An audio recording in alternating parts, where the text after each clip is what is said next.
O agro não para. O agro não descansa. Ele cresce, inova, se reinventa e conecta aqui. Agrominas FM. Todos conectados ao agro. E para acompanhar esse ritmo, a informação precisa estar onde tudo acontece. Agrominas FM. Conectado ao agro. Apoio Supra Sementes. No campo com você. HM Agro. Tecnologia agrícola em ação. Entre em contato com o revendedor mais próximo. Realização Super Rede de Rádio Minas FM. A rádio do produtor e da produtora rural. Mídia, comunicação e marketing. Agrominas FM. Conectado ao agro.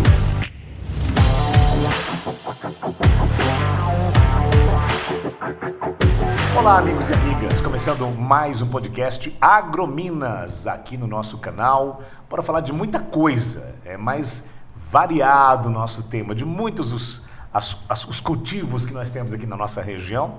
E hoje, especificamente, nós vamos falar de milho e soja. Meu convidado aqui de hoje é Thales Lenzi. O Thales é trader de grãos da Coopervaz, Cooperativa Coopervaz, que está aqui com a gente para desenrolar uma conversa. Tudo bem, Thales? Seja bem-vindo. Tudo jóia. Muito obrigado pela recepção aí.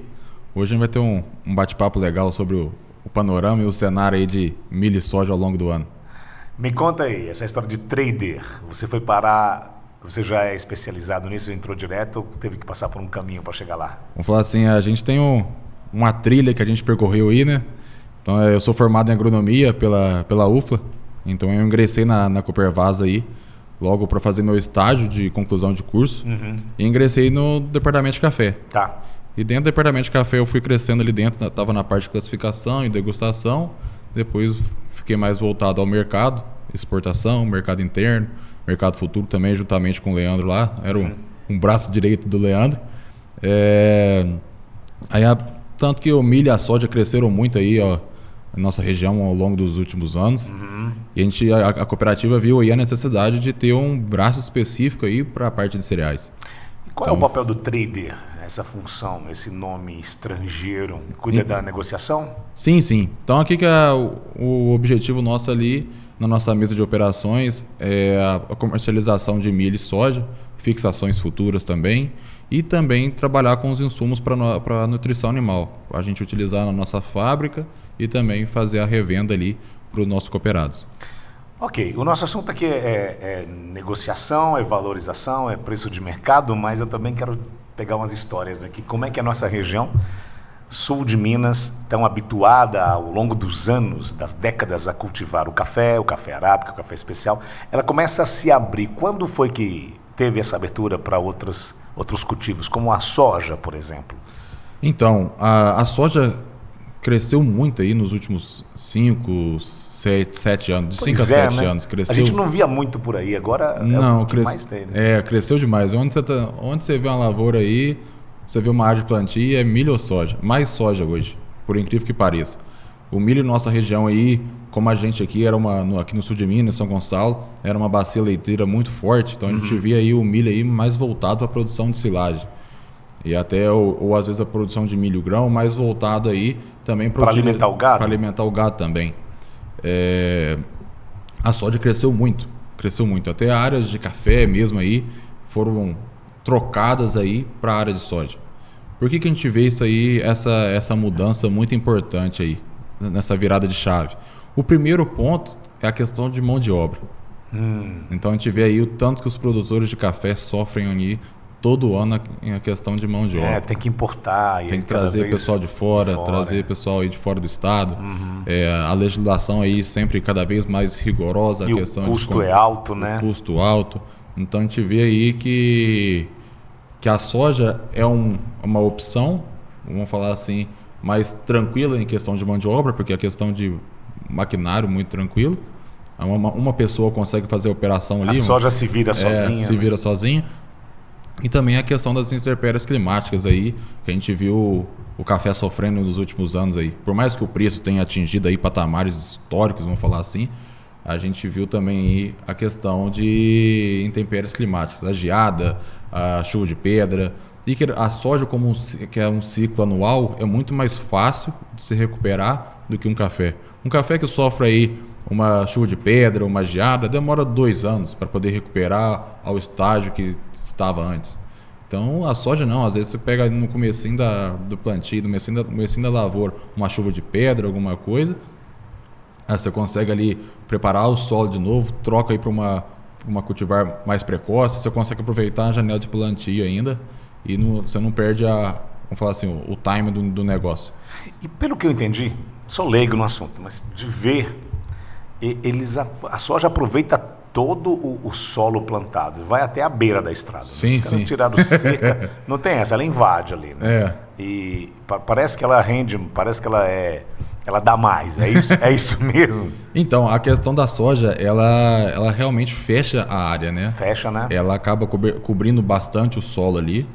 Então, até que é muito importante a gente, no comecinho do plantio ali, a gente fazer o controle das ervas daninhas ali no comecinho, para justamente, porque daí quando fazer o fechamento da lavoura, faz a sombra no solo, aí então ali já não consegue ter as plantas daninhas competindo. Então é muito importante o controle das ervas daninhas no comecinho do plantio, para você depois não ter problema na hora da colheita, né? Agora você falou como agrônomo, né? É. Agora você voltou uma parte é trader, uma parte Agora você voltou lá para a agronomia. Agronomia.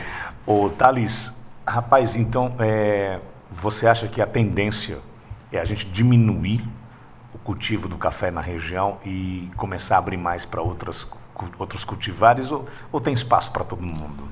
Vamos falar assim, tem espaço para todo mundo.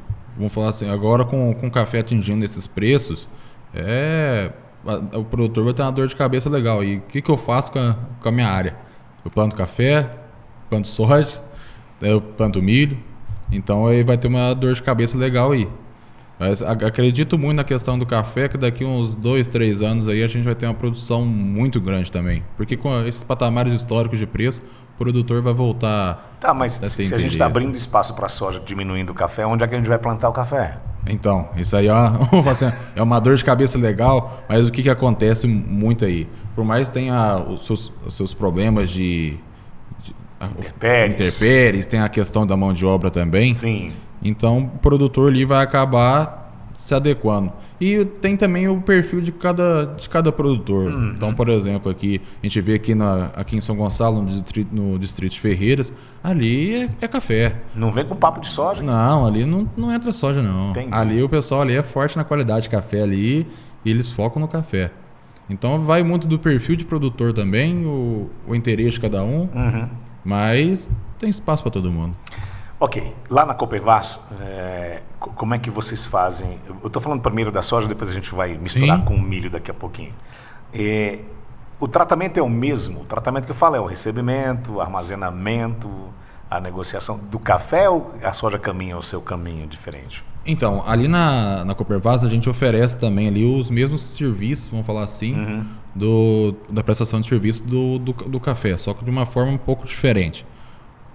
O que acontece? O café ali tem as suas variáveis, né? Bebida, catação, aspecto, tudo. E a soja é soja. A diferença ali, que a gente faz o teste ali para ver a questão de transgenia ou não, mas acaba indo tudo pro mesmo silo da mesma forma. Porque a gente tem que reportar isso, a biotecnologia, pro pessoal. Mas o tratamento ali da soja é bem rigoroso pela questão dela ser uma planta oleaginosa. Então ela produz óleo. Por isso nós temos aí o óleo de soja. Entre outras coisas. Então o que acontece? Por ela ser oleaginosa, essa produção de óleo, e se você colocar dentro de um silo uma soja fora do padrão de umidade, é certeza de você ter problema ali dentro do seu silo. Vai fermentar, vai formar uma crosta ali e acaba vamos falar assim, entre aspas, um bolo dentro do seu silo, acaba entupindo o seu silo. E já silo. aconteceu? Vocês já tiveram esse tipo de perda? Não, aqui não. Não. Aqui até o Cristiano, que é o responsável lá pela parte de cereais, parte de armazenamento, tudo, ele faz um controle lá. Cristiano é cuidadoso. O cara é rigoroso. Rigoroso. Ele é fora da curva. Então, assim, mas há o perigo. Claro, como todo tipo de grão e de cultivar, você pode perder se não cuidar. E vamos falar de números de números, eu não sei se você tem esse número aqui, mas em números de exportação. Primeiro, essa soja que vem para cá, que vocês cultivam na Copevas, que vocês armazenam e negociam, ela é para o consumo interno ou ela vai toda embora? Não, ela vai tudo embora. É mesmo? Isso. A soja aqui a gente trabalha só com farelo de soja. Tá. Aqui na cooperativa. Vocês transformam, é isso? Não, aqui não. Aqui que a gente faz. Como nós começamos o recebimento de soja no ano passado, em 2024. É uma coisa nova, né? É uma coisa nova. Tá. Então, e até então a gente não tinha capacidade estática para milho e soja. Era um ou outro. Tanto que no ano passado a gente colocou e levantamos aí 2 silos. Eu vi lá. Então a gente levantou. 2 prédios de 30 andares. Então cada silo com capacidade de 60 mil sacas. Aí. E a gente achou já que era suficiente. Mas não, esse ano era uma estimativa para a gente aí daqui 5 anos colocar mais 2 silos. Só que a gente antecipou para esse ano. Aí, então, Alessandro, vamos levantar mais 2 prédios. Né? Então vai ter um condomínio ali, 4 blocos ali. Então, em termos de números, a soja é um negócio absurdo. A gente acompanha aqui no nosso boletim do rádio da Agrominas, tem atualização mensal. E isso você acredita que é uma tendência? Vai ter a mesma... Ela também varia bastante como o café, mas nunca cai, né? Não. Vamos falar assim, o consumo tá só... A demanda da soja está só crescendo. A questão do biocombustível, de você ter que colocar cada vez mais a porcentagem de combustível junto com no diesel, fazer o biodiesel lá, cada vez mais a porcentagem aumentando. Tem aí a questão de leis governamentais, até mundiais, do combustível de aviões ter também o óleo de soja ali, ter o biocombustível ali também. Então a gente vê aí vários países, vários lugares aí buscando a soja como uma alternativa ao combustível. Então a gente vê essa demanda só crescendo.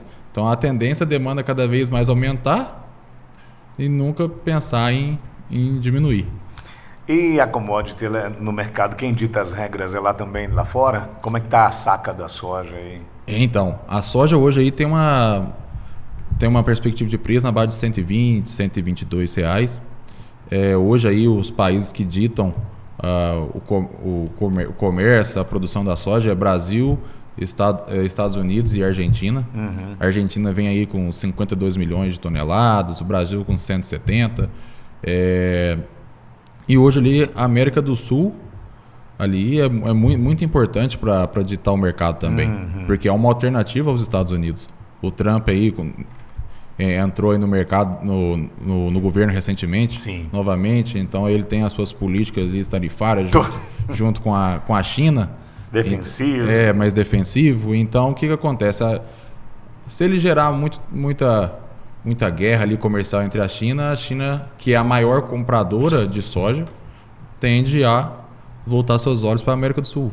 Então, Brasil e Argentina estão com a mãozinha levantada. A gente está aqui. Temos soja. A gente tem soja sobrando aqui. Sobrando entre aspas, né? Mas a gente tem muita soja aqui. Tá, e no mercado você se baseia aonde? É Chicago? Chicago. A gente baseia em Chicago. E você faz acompanhamento diário? Diário. Quase, não é 24 horas por dia porque o mercado fecha, mas... Logo teremos também um boletim na Rádio Minas FM para falar disso aí também, né? Legal. Ô, Leandro, você que se cuide, Leandro. Tá chegando o Thales Lenzi com o boletim da soja. Eu acho que é uma tendência. Sim, a tendência. Na nossa região, eu acho que o produtor está muito atento agora, sabendo dessa tendência.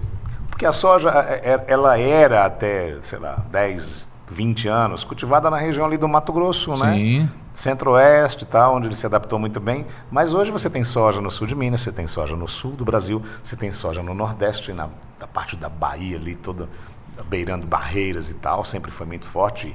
E agora você tem soja em Rondônia, Tocantins, então ela se adapta. Você falou aqui fora do ar que ela se adaptou a algumas regiões, como é que foi isso? E tem muita questão de pesquisas também, né? De universidades, empresas privadas na questão da evolução genética, né?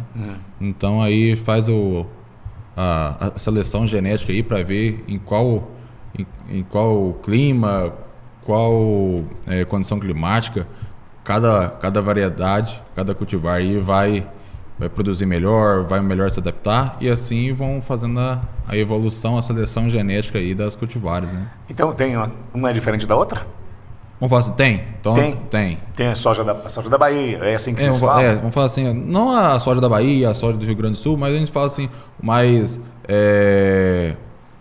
Não é resistente à palavra, mas melhor se adaptar, que melhor se adapta a condições climáticas adversas. É uma cultivar precoce, semi-precoce. Então, ele tem... Ela tem classificação como café ou não? A questão de bebida. Na hora de separar para. Não. Então ela vai chegar no silo, vai ver só se tem a biotecnologia ou não. Isso, e só. Vocês rejeitam grãos que estão com defeitos? Chegam para você ou já vem soja? Não, chego. Tem, por exemplo, tem vez que às vezes o produtor quer acelerar o processo, tudo. Às vezes manda com muita umidade, às vezes já fermentado, às vezes alguns cooperados aí, alguns produtores possuem um silo pequeno próprio dentro da sua propriedade, só que não tem o controle que a gente possui dentro da nossa cooperativa. Mas é feito um treinamento? Vocês explicam isso para a soja? Já tem essa demanda? Diz, olha, vamos fazer um treinamento, um tutorial para como cultivar? Não. Ainda não tem isso aí. Para o café tem? Para o café tem. Para o café tem porque são as variáveis bem maiores, né? Então, que nem lá, você tem ali bebida, aspecto, catação, peneira, tudo. Então, você tem várias variáveis ali que formam a classificação do café, né? Então, é bem diferente. A gente já está mais tempo mexendo com café, é isso? Isso. É uma coisa secular já. Né? Nós estamos mais expertos em café. A soja ainda é um começo. Mas a gente espera que acho que pela tendência aí ela... Pela tendência, daqui uns anos aí, nós seremos experts também nessa questão. E o nosso querido e bom velho milho? O milho sempre teve ali e agora de repente abriu-se os olhos para o milho também ou já sempre existiu essa comercialização? Assim, sempre existiu a questão do milho, né? Só que, como eu falei, o milho mais antigamente, vamos falar dessa forma, era mais voltado para a produção de silagem, né? Então o produtor plantava o milho aí e já ficava aí dentro da sua própria propriedade, né? Na forma de silagem. Depois, o que ficava? Fiz meu silo aqui, tal, encheu meu silo, ficou um resto de lavoura, vamos falar assim, e o pessoal deixava para grão. Era muito pouco o produtor que deixava para grão. Quando você fala de silagem, é para virar ração? Isso, alimentação animal. De animal? Alimentação animal. Então, porque ali a silagem ali faz a moagem ali da planta inteira. É mais fácil, né? Muito assim, mais fácil. E o produtor, né, que tem o gado leiteiro, até a pecuária de corte, tudo. Então ele plantava o milho só para alimentá-lo? Só para alimentá-lo, E ficava, tipo assim, o restante da área que não seria vamos falar assim, não vou produzir silagem mais nessa área, já me abasteci, então vou destinar para grão. Então muitos produtores faziam isso aí. Agora hoje não, hoje já é diferente. O produtor armazena bastante milho. Ali, como eu falei na cooperativa, nós aumentamos nossa bateria de silo achando que a gente ia atender a demanda toda e já viu que a gente aumentou a demanda e mesmo assim aumentou nossa capacidade estática e mesmo assim ainda está apertado, justamente pela questão da soja. Então ali o milho cresce a cada ano, cada vez mais. Milho hoje aí, por mais que o produtor tenha sofrido ao longo do ano passado a questão de preços, porque o custo foi mais alto de produção e tudo, e os preços de venda não foram satisfatórios para eles, tudo. Muitos aí seguraram a sua produção no ano inteiro, tem produtores aí com milho armazenado até hoje, vamos falar assim, e isso acaba travando um pouco o mercado em geral, porque hoje poucos produtores têm os volumes e estão segurando por causa de preço. Então, quem quer comprar milho tem que pagar preço fora do mercado. Tem que pagar mais. Então, peraí. Na negociação, vocês têm lá X toneladas de milho e de soja. Quem determina que quer vender? É a cooperativa, é o produtor ou é uma conversa entre os dois? Vamos falar assim. Você está no mercado, então você precisa vender isso aqui. Sim, o que a gente faz? Até para a nossa fábrica de rações. A gente não mexe em nenhum momento no milho do cooperado, sem autorização dele. Tá. Então, se o cooperado fala assim, eu quero vender meu milho, nós procuramos a melhor negociação para ele. Nós ofertamos a compra ou até ajuda aí em revender esse milho para eles. Por quê? Por que a gente compra? A gente compra porque a gente nós temos a nossa fábrica de rações. Tá, vocês também compram do produtor. Nós compramos o produtor para usar ali também na nossa fábrica. Entendi. Então, e também faz a comercialização. Ou seja, vocês também são sócios, é isso, né? Vamos falar assim, Você é meu cliente, mas vamos vender uma parte, é isso? a gente ajuda eles a venderem também, né? Tá. Entendeu? Só que o milho, o cooperado, a gente só mexe no milho do cooperado quando ele realmente fala, eu quero vender meu milho. É ele que manda. É ele que manda. Vamos falar assim, ali a gente trabalha como se fosse um banco. Tá. Só que vamos falar assim, o nosso silo é o cofre e o milho é o dinheiro dele. Então a gente só, conforme o banco, a gente só mexe no dinheiro do cooperado mediante a autorização dele. Tá, mas aí você está cuidando do milho, está controlando a praga. Aliás, o milho tem a questão do silo ali, fazer os expurgos rotineiros ali. Os bichinhos do milho também, quando dá, se deixar, né, cara? E perde a produção. Tem a questão da umidade, que é muito importante. A umidade também? Porque o controle da umidade ali peso, né? é excepcional. Água é piso. Então, se você não fizer um controle adequado ali de umidade e tudo, você perde o peso dentro do seu silo. Essas variações de clima aí, hoje está calor, hoje está chovendo e tudo. Então, você tem que até o Cristiano, que é responsável disso aí, faz um controle lá excepcional para manter a umidade do silo toda correta aí, para não ter perda de qualidade por elevação de umidade ou nem perda de peso por queda de umidade. Mas aí vocês são parceiros, o produtor traz lá, sei lá. Vocês atendem todos os tamanhos de produtores? Sim. Pequenos e médios? Pequenos, médios, grandes. E para cuidar disso, é cobrado uma taxa? Ou Sim, da mesma forma do café, nós temos lá a prestação de serviço, que tem os seus descontos ali de armazenagem, do processo de secagem. Por que secagem? Porque a gente tem que manter dentro do nosso silo todos os grãos na mesma umidade. A gente mantém ali numa umidade 12,5.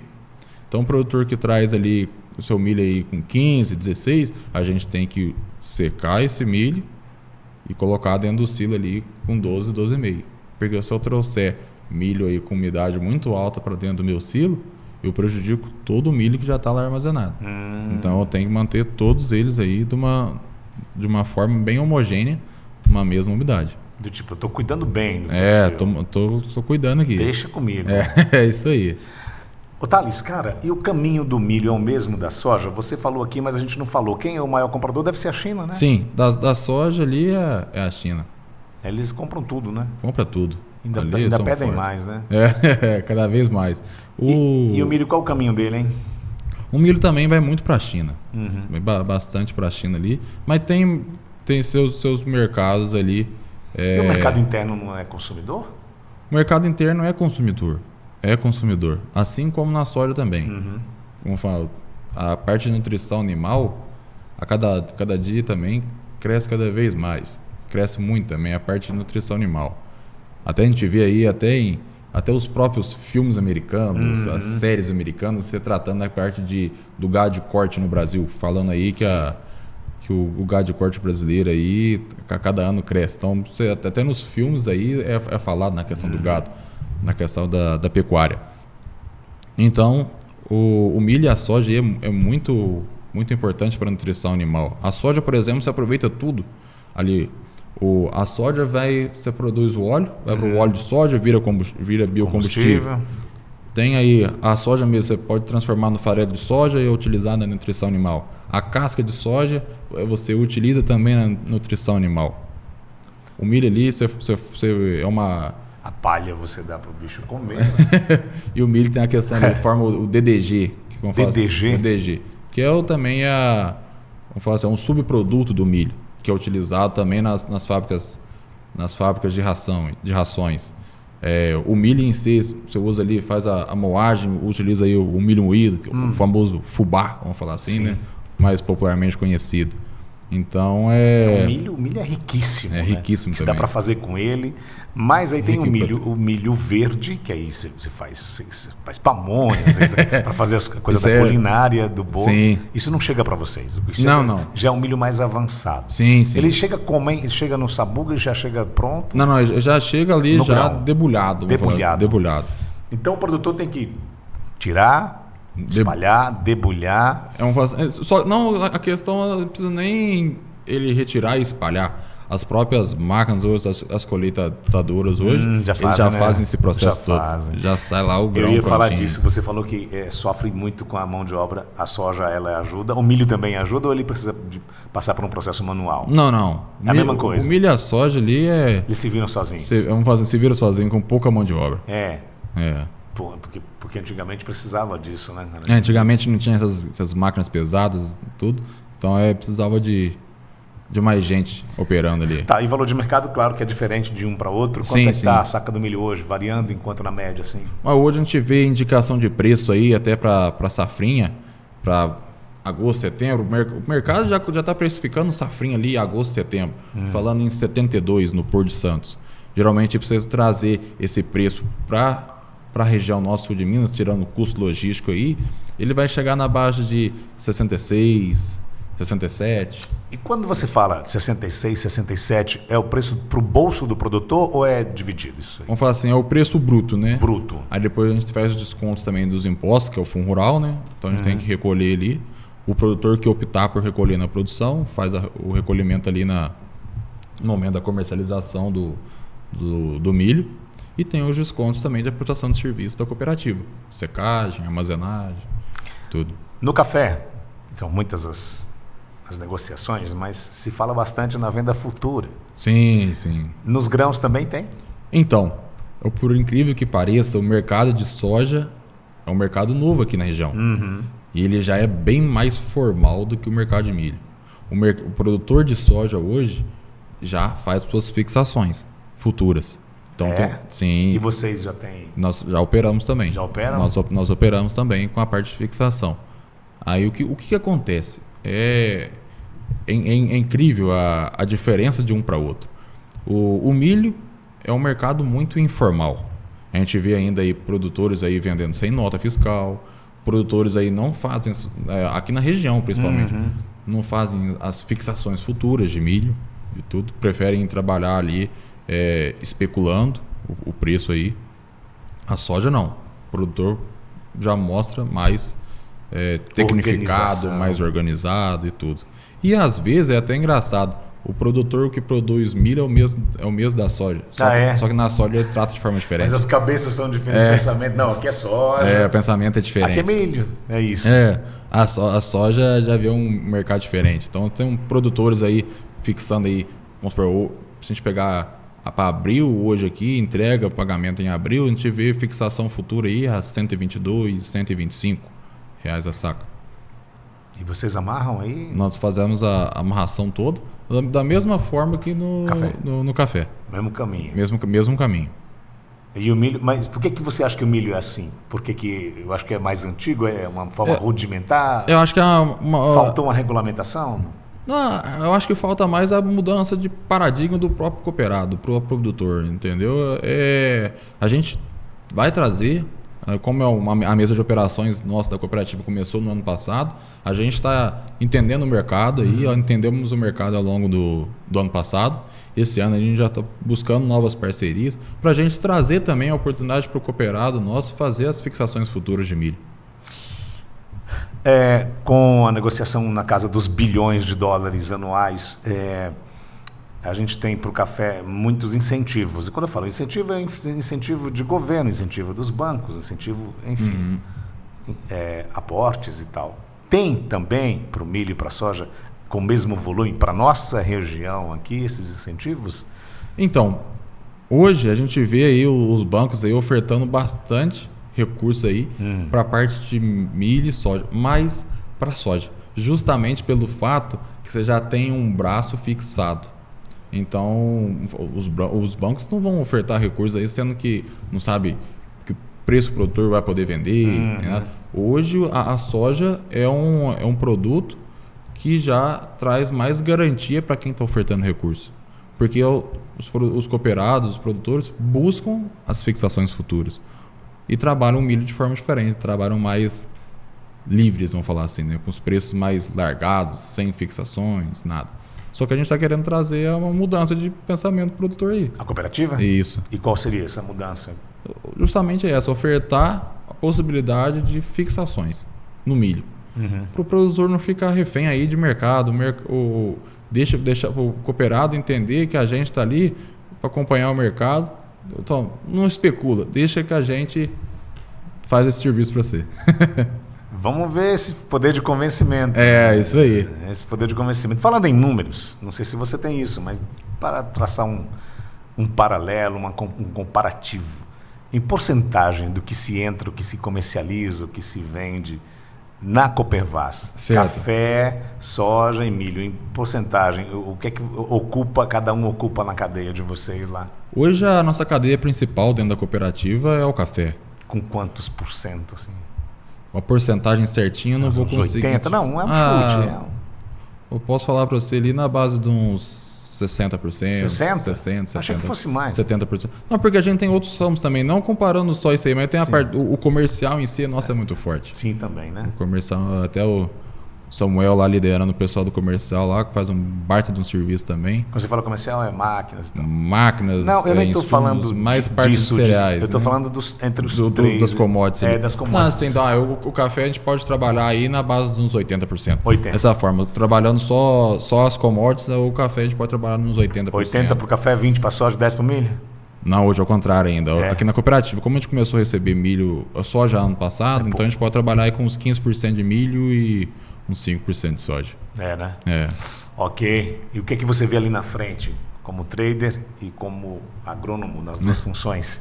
Vamos calcular ali, sei lá, é claro que a gente não tem bola de cristal, mas 5 anos, 10 anos, como é que esse cenário vai estar aqui para a nossa região sul de Minas?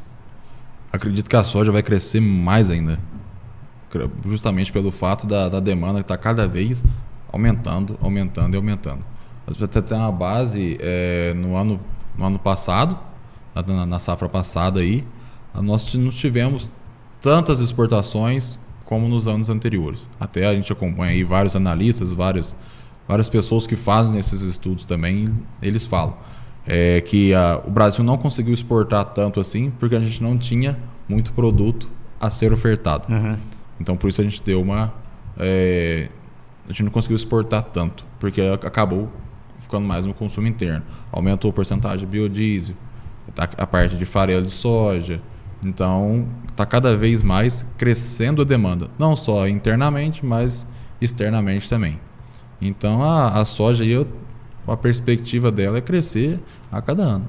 E até como nosso presidente lá, o Alessandro, fala, ele acredita muito que a parte de cereais na cooperativa, daqui a alguns anos, vai se tornar o maior negócio da Copervas. Justamente pelo crescimento da soja. Tá. E políticas públicas? Eu não sei. Agricultura familiar, vocês atendem essas demandas? Políticas públicas, eu falo de incentivo para esse tipo de coisa. Para trazer o produtor também para voltar, para cultivar, ou para cultivar mais, vender mais esses commodities. Você acha, como é que nós estamos com isso agora? Então, a parte de milho e soja, quando a gente fala assim, agricultura familiar, a gente não vê uma aproximação dos dois, vamos falar assim. Tá. Porque acaba que o milho ali, a agricultura familiar, para eles mesmos, acaba sendo o consumo pra alimentar deles. A cidade, Isso, o consumo deles mesmo. Aí já é mais, são produtores de médio para grande porte. Tá. Então a gente já vê um pouco diferente esse mercado. Não chega, né? Não chega a parte de agricultura familiar que quer produzir milho e soja para vender. Tipo, para pôr no silo, armazenar, especular preço, acompanhar mercado e tal. Isso a gente não vê. Mas a gente vê produtores aí, médio para grande, produzindo, armazenando.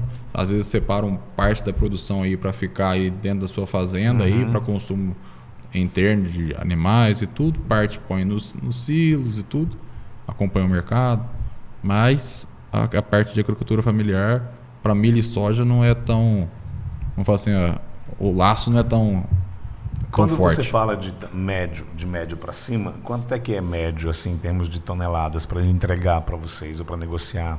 A gente fala aí, por exemplo, médio para grande porte aí, a gente fala produtores de 1.500 sacas, 2.000 sacas de milho. Safra. Isso. Tá. De médio para cima, entendeu? A gente aí vem meio cooperados ali de 1.000 sacas, nós estamos cooperados de 800 sacas, 1.000 sacas. Tem produtor que tá produzindo os três? Café, soja? Tem. Variando suas... Sim. É mesmo? E tá todo mundo... Tem gente aí? Tem, e são produtores inteligentes, né? Porque a gente vê aí, você ficar restrito numa cultura só é complicado. Refém, né? Fica refém de uma cultura só. É complicado. A não ser produtores que já têm seu destino, o destino da sua produção específica para um local. Por exemplo, nós temos aqui o distrito de Ferreiras aqui, que é muito forte em café. Ele já produz, às vezes tem compradores ali que já compram um café que eles vão produzir, ou seja, faz uma compra futura, vamos falar assim. Então eles já sabem para qual país eles vão exportar. Então já são clientes fixos ali todo ano. Então já é uma forma um jeito diferente. Tá também. firmado ali. Isso, já tem um negócio certo ali. Aí é diferente. Agora o produtor que trabalha acompanhando o mercado e tudo, mais livre assim, sem firmar contrato com ninguém todo ano. Então, se você abrir seu leque ali, é muito importante. Você não fica refém da volatilidade do mercado. Danado esse mercado. Thales, cara, quero agradecer sua presença. Foi uma aula que você deu aqui pra gente hoje. Falamos de milho, de soja, de café, cultivares, como fazer. Foi muito legal te receber aqui. Muito obrigado. Volte mais vezes. Claro. Traz aí mais novidades, traga mais especialidades aí pra gente. E as portas estão abertas aqui para você falar com a gente quando quiser, tá? Muito obrigado. Muito obrigado pela recepção aí e a oportunidade também. Deixa aí o contato da Copervaz, um site, um e-mail, uma rede social. É só digitar na internet, no Google. Que Isso aí, acompanhar o Instagram da Copervaz lá, @Copervaz, Copervaz com 2 Os e 2 S no final. E lá é tão grande que teve que colocar mais um O e um S. Mais um S. Porque o Copervaz com um O só e um S só tá muito pequeno pra gente. É igual auxílio de armazenamento de grãos, né? Tava igual o condomínio nosso que a gente tá fazendo lá. Gente, maravilha. Copervaz, parabéns pelo trabalho de vocês. Agora também com milho, soja e outros cultivares. E é um prazer sempre. Eu quero agradecer a sua presença e a gente se fala logo mais. Muito obrigado. Eu que agradeço. Acompanhe a gente nas redes sociais. É Agrominas FM. Você pode buscar a gente aí. Siga a gente no canal para acompanhar mais sobre outros cultivares. A gente vai falar de muita coisa aqui no nosso canal, no nosso boletim, no nosso bate-papo podcast, tá bom? Agrominas FM, nos sigam, por favor. Até a próxima, um grande abraço e até mais. Tchau.